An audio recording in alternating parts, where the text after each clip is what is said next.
Okay, welcome back to San Clemente Punk. We are joined now by Emma Kidd. Emma Kidd is the lead singer and guitarist for the Houston-based punk band Penny Arcade. Emma, how are you today? Hey, I'm doing good. How about yourself? Good, good. Emma, tell us a little about Penny Arcade. Well, like you said, we're based out of Houston, Texas. We're a punk rock band, and just trying to get our music out there, and just trying to do something good for ourselves and our music. Oh, you said I played a guitar. I actually play bass. Makes a difference. I thought you were a guitarist. I'm sorry. No worries. Can you introduce us to the band, please? Oh, yes, of course. On drums, we have Jimmy the Theme, also known as Roy Spanuelos. And on guitar, currently we have Hector Salas, also known as Falcro. And that's about it, yeah. Right now, we're actually on the search for a new guitarist because Hector's not going to be joining us on our U.S. tour later this year. But he's going to be helping us out, and we have like one Houston date, so he's going to help us out. And also, whenever we do our recording. Okay, right. Now, you guys just finished a tour not too long ago, correct? Yes, we did a 2-week tour of the East Coast, going through like Chicago to Pittsburgh, New York City, and then back down to the Carolinas, and then like Alabama. Kind of did a big circle. How did the tour end up? I'm sorry? How did the tour go? It went pretty good. Oh yeah, it was a blast. It was our first time going on the road, and it was such a blast. We learned a lot of things, things you shouldn't do, things you should do, how to take care of yourself on the road, and meeting all these great people. We just had a blast. I didn't want it to end. When we hit that Texas border in Louisiana, I was like, I think I'm just going to keep going west. And just trick the rest of the guys and be like, oh, we passed Houston? I had no idea. By the way, I got us a show booked in New Mexico. Kind of thing. All right. Now you guys have been around for how long? This lineup's been around since 2009. But we've been more of an active band since 2010, I would say. Maybe late 2009, but I would go ahead and say 2010. Because originally the band started back in 2006. I started it back then with a different guitarist, and it just didn't work out.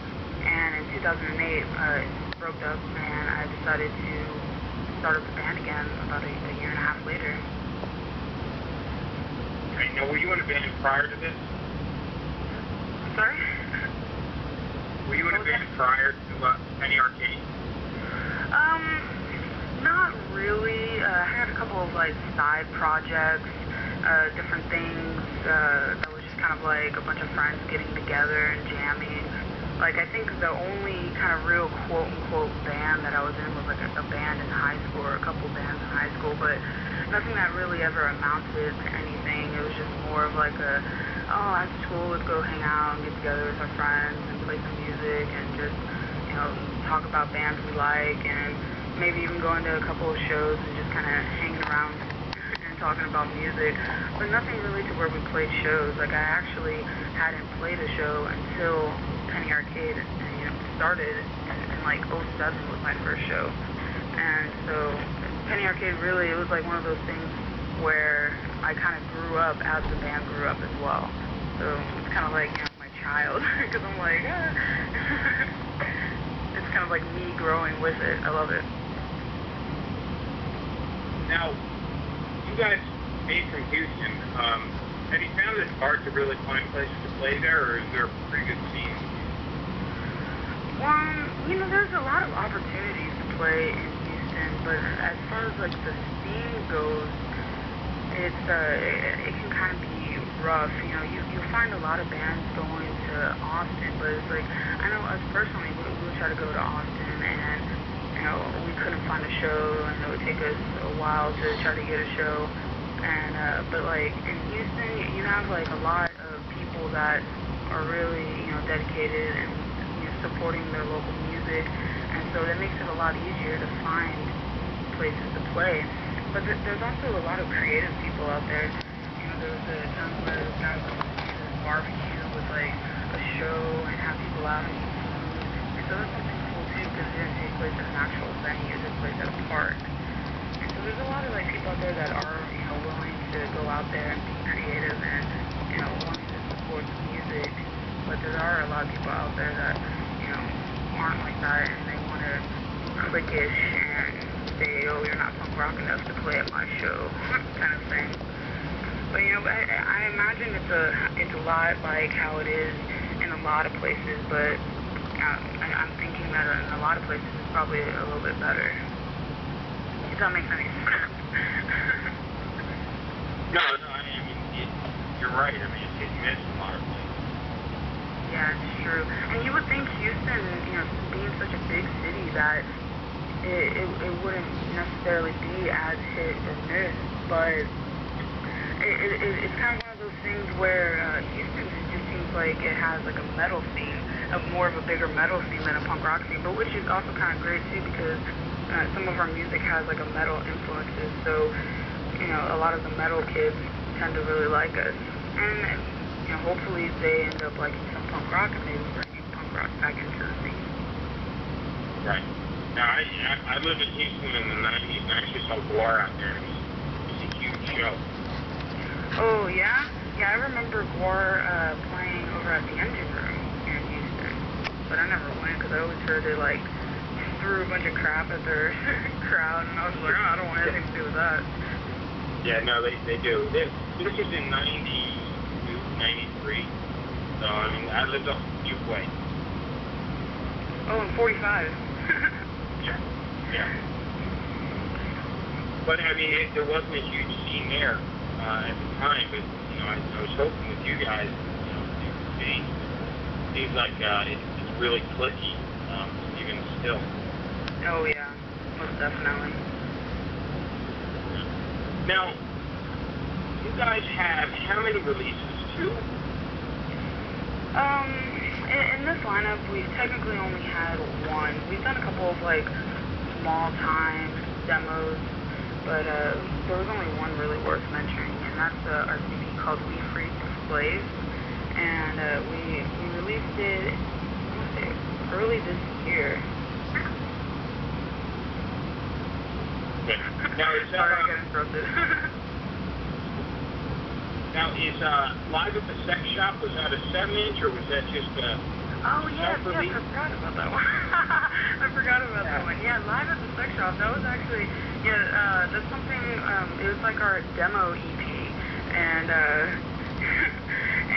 we actually recorded that when we were on the road, this last time we were on tour, our 2-week tour. It was in North Carolina, and why it's called that, I'll give you a little history about why it's called that, is because the guy that recorded us is a friend of the guitarist that used to be in the band, and as a joke, I guess, he started calling him Mr. Roundabout Sex Shop, so we were always like, Live at the Sex Shop, and then it's just like, oh, let's just call it that.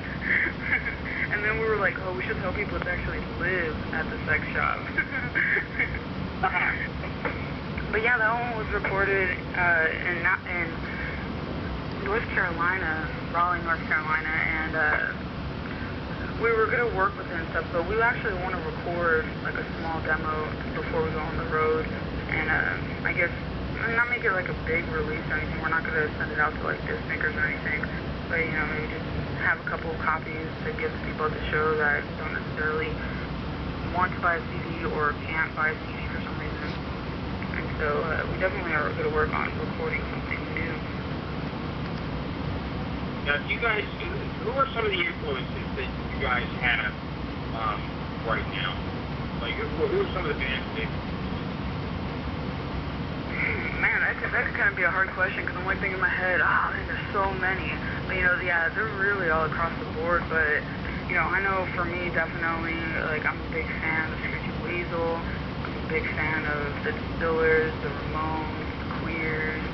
I just recently really got into, like, Off With Their Heads and Dear Landlord, and the Lawrence Arms, Alkaline Trio. But, like, as a band, you know, like I said, our influences pieces are just all across the board, and like Hector, the guitarist, he's really into metal, and then Royce, the drummer, he's really into punk rock as well. He's a big fan of the Misfits and the Ramones, and we're just really all across the board with that. Oh, I'm also a fan of like Bikini Kill, like radical music. All right. Now, tell us a little about your plans for the tour. Where will you be going? When does it start, or when are you hoping to start? Yes, of course. So this tour, we're officially calling it the Penny Arcade versus the World Tour. Let me put that out there. We're going to be starting that actually November 24th of this year, which I didn't realize it was Thanksgiving when we started booking, but I was just like, let's just leave it like that. And we plan on going through New Mexico, Arizona, California, Nevada, Utah, Colorado, and Texas, and then we split it up in half to where it's like East Coast, West Coast, so that was like the East Coast, and then, did I say East Coast? I meant West Coast, excuse me, but, and then on the East Coast, we're planning on doing like Louisiana and Alabama, kind of, all throughout Florida and Georgia, and the Carolinas, and then the most north that we're going to be going is to probably Louisville, Kentucky, and then we're going to just hit it back down through Oklahoma. And then we're probably going to be ending that like around January 30th. So I don't expect to be back in Houston until probably February. Wow. Yeah, I'm really excited about it. Oh, yeah. We are definitely, two ambitious people, me and Royce. We're just like, before we went on this 2-week tour, before we went on a tour that was anything longer than 5 days, we were like, we need to do like a 2.5-3-month tour, and we were like planning it, like kind of like looking at a map, like where would we want to go and stuff. And people were just like, you guys are crazy, you haven't been on tour yet, and you want to go on a 3-month tour? And we're just like, yeah. I mean, what else are we gonna do? Play in Houston? And it's just like, that's what we do. And like I know I had a blast on the 2-week tour, and I know I'm gonna have a blast on this 3-month tour. It's something that we're just all excited about. Now we just gotta focus on getting a guitarist, and we have like a couple people that were interested in playing, but different things came in to where it would fall through. But we have this one guy that said he'd be interested in playing. We just gotta jam with him and see. Well, Emma, before I'm gonna wrap it up, but before I let you go, I want you to tell everybody where we can find you.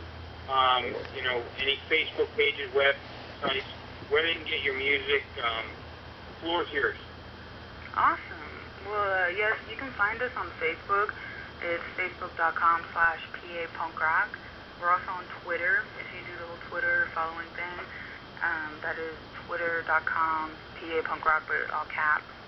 And you can actually listen to our music for free at reverbnation.com/pennyarcade. And you can purchase our CD at cdbabies.com. And we're also on iTunes. If you want to check us out there, they have free previews there. I'm also working on building a website for us, so that way all this information can be located in one spot. Yeah, hopefully we'll be seeing some people on the road later this year, and we're looking forward to playing all these places, and I don't think everyone's ready for us, to be honest, but I'm excited to play for these people. Yeah, well, I know we're excited to have you in Salt Lake. We're going to put on a good show for you. Awesome. Yeah, we can't wait. We're going to do so many Salt Lake or SLC punk jokes. Like, it's not even going to be funny. You're going to be sick of us. Well, I want to play, I've been playing Runaway, but you sent me Impatient Soda. Could you tell me what that's about a little bit before we play it? Yeah. Impatient Soda is kind of one of our songs that we decided to just kind of play around with the music, just kind of do something a little bit different. And I always, like, whenever I'm on stage, I'm always saying that this is like our artsy song. And it's kind of like, it originally started as a joke where something about like a soda being impatient, and then I started singing made up words that I just sang out of nowhere, and it turned out to be a song. So it doesn't really have too much of a major meaning behind it, but it's a really fun song to play, and it's a really fun song to hear live. We have a little breakdown in it that we'll dance in the middle of our set. It's a pretty fun song, so I hope everyone enjoys it. Okay. Emma, thank you so much for coming on. I really appreciate it. Oh, we'll thanks be for having me. For these things too. All right. Okay. Thank you. Thanks. Bye. Okay. See ya. Okay, that was Emma Kidd from Penny Arcade, and they're a great group of gals and guys, and I really enjoyed their music. This is Penny Arcade, though, with Impatient Soda.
Okay, that was Penny Arcade, very, very good punk band out of Houston.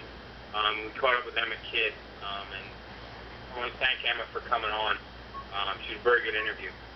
And we will have those guys back on, especially right before they start making their tour.